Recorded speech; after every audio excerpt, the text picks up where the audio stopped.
Good evening, everyone, and welcome to Let's Communicate, issues that affect family life.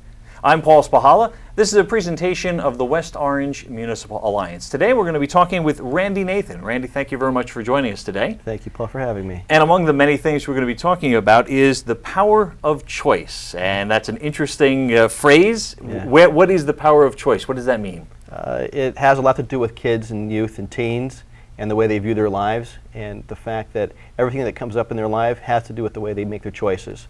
And sometimes they make some good choices, sometimes they make not so good choices. But when I work with teens individually, in groups, in large presentations, the power of personal choice is very, very effective in communicating. The most valuable element they have in themselves is that they have their own ability to make choice. How would you describe what you do? Is motivational speaker too general a topic? I certainly I'm a motivational speaker, but by training I'm a life coach for teens. I'm a youth empowerment coach, and went through a number of different courses and hours to become a life coach so I can work directly with teens. How did you happen to get involved in being a life coach? Well, there are no accidents in life, so what happened was about a year and a half ago I was exploring whether or not to get my LCSW. I have a Master's in Social Work, but I came across a small ad in the newspaper about life coaching. In addition, at that time my younger brother had passed away unexpectedly. And there are many times in life when we have these eye-opening experiences that give us the big picture, and I realized that my whole drive in life was really meant to be working with kids. And as I was out, he's from Arizona, and I was out visiting, and I was asked by the local town to coach my son's baseball team. So I entered some baseball coaching drills in a search engine, and out came, again, the world of coaching. And I kind of came in a couple different ways. And so I went out, purchased a few books on Amazon.com and got some books on coaching, called the school about coaching, and was just enamored by what the process is when it came to working, at least my population, for working with youth. So I invested the money. I quit a 15-year career of nonprofit work and opened up my own company and became a certified life coach. What is coaching? What would be a good definition of coaching? Coaching is the ability to find the inner qualities behind a teen or a kid or a client and help them overcome their own challenges by letting them know they have everything inside themselves to overcome whatever personal dreams or whatever kind of challenge they have in their life. It's empowerment. It's helping them look within as opposed to looking outside. And it's about looking for the opportunities in life, not looking for the problems. It's a whole mind shift in helping kids realize that they have everything inside themselves to be successful.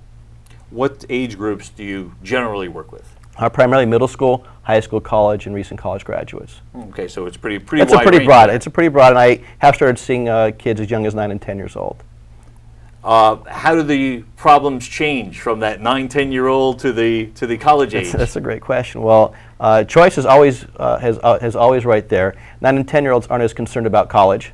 Their concerns are much different than a middle school kid. A middle school kid starts talking about going from dependence to independence and the transitions that fall with that. In high school, the #1 issue facing a freshman for most of the part is, what am I going to get in college, and how am I getting to college? And those kids that are in college, they are literally independent for the first time in their lives and realizing a lot of times it's not what I thought it was going to be.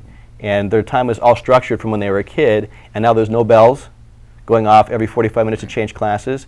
There's nobody telling them what to do, and it's another type of transition being in college. And then when you get out of college, you spend all this time in your life worrying about your job, and now you have your job, and you start going to work, and it's not quite what you thought it was going to be. It's, wow, it's kind of work.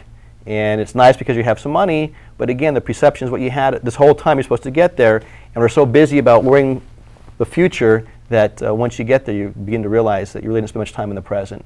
So it's really a wonderful myriad of issues that I face when I work with kids and clients. And all along the way, there were different choices that the child had to make. Absolutely. And I know we're talking in generalities, but are kids today not good at making choices? And maybe not, I'm not saying that they make bad choices, but are they just unprepared to even make a choice? Well, I think the element of choices that they face are much more significant and much more complex than they were 10, 15, 20 years ago. And that reason being is an element of technology has placed that more so at the doorstep when it comes to choices. The internet, electronic technology, a number of different things that makes the choice process that much more complex. There's a lot more drugs to choose from.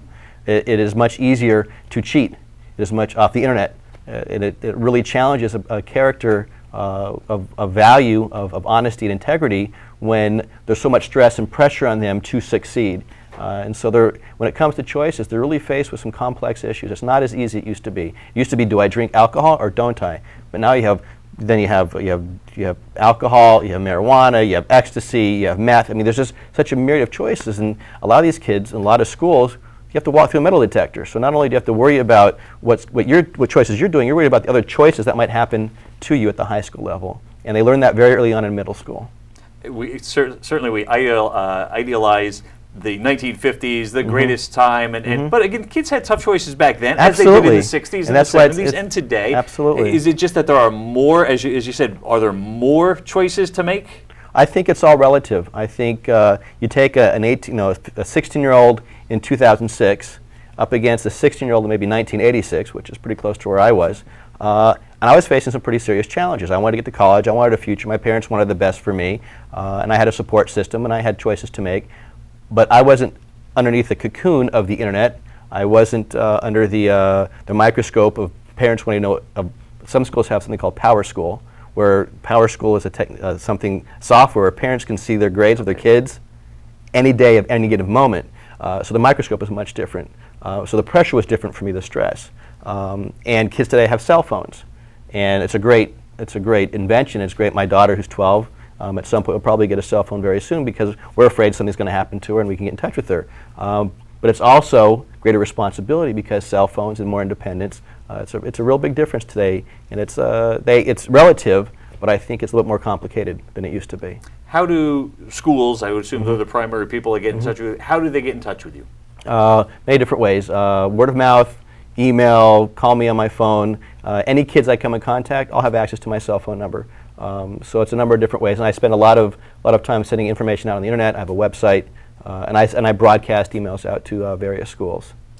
Do schools generally contact you? Unfortunately, in the last month or so, there were a rash of shootings at many different schools. Yeah. And of course, they were well publicized. Do incidents like that spur a need for the schools, or do the schools then react by reaching out to someone like you? Yeah, what I've noticed is that they really have an organized, methodical approach to their school year. And they do respond based on certain crises. There was an unfortunate situation in Caldwell a few weeks ago where a young athlete passed away, and so they got a lot of support. Social workers out there helping with the grievance policy, the grievance issues. But as far as specific elements, I don't find schools calling me and say, we had a situation in our school, we noticed violence increasing. Violence is everywhere in our media and our TVs and our news tells us every single day. We're always reminded of it, so we're almost numb to it. It's my hopes that as they begin to plan their calendars for the next year, they're thinking about innovative ways to bring speakers in and programs in to help be proactive, not necessarily reactive. Let's talk about some of the programs that you've developed. Project Pride? Project Pride is a transition program. As a matter of fact, I'm going to be doing it at West Orange, at Edison Middle School at the end of this month. It's an element for the parents, a parent night. They're coming in on November 29th, and part of it is about pride. And I'm doing it for the students a week later for the 6th grade population. And Project Pride is a transition program. And middle school is an incredibly powerful transition. And the way West Orange has set it up is you have 6th grade only, which is fantastic because you can really work with an entire group of kids to help them transition successfully into middle school. And what we talk about is their element of performance, that there's a change in their performance. They're going from dependence to independence. There's respect. Respect for other people as their bodies are changing and they're growing, but also respect for themselves. And from a parent's perspective, allowing them to respect their child that they are changing and they're going through an incredible physical, emotional, and social change. I is for integrity. That if we start teaching our kids the understanding of integrity at this young age, they have character. They'll understand honesty, they understand trust, and understand the importance of not stealing and not cheating. And that if we start talking about integrity in middle school and the transition about doing your own work, it follows through with them as they get into high school. D stands for determination, that they need to be determined on what they want to do. They want to be successful. They want to have the kind of life that they want, a determination to really overcome challenges, and have the parents understand that they need to be back there to support them, but sometimes let them go ahead and fall a little bit so they can understand that they have their own wherewithal for themselves to stay determined. And the finally is excellence. And excellence is a word that is it's relevant for anybody, and excellence to me is different than excellence to you. And the power of excellence that they can really achieve doesn't matter who you are and where you come from, but always try to strive for excellence. Randy Nathan is our guest today here on Let's Communicate. We're going to take a very short break right now. When we come back, we'll talk a little bit more about some of the other programs that Randy is involved with. You're watching Let's Communicate, issues that affect family life. I'm Paul Spyhalla. Again, we'll take a short break. We'll be right back after this.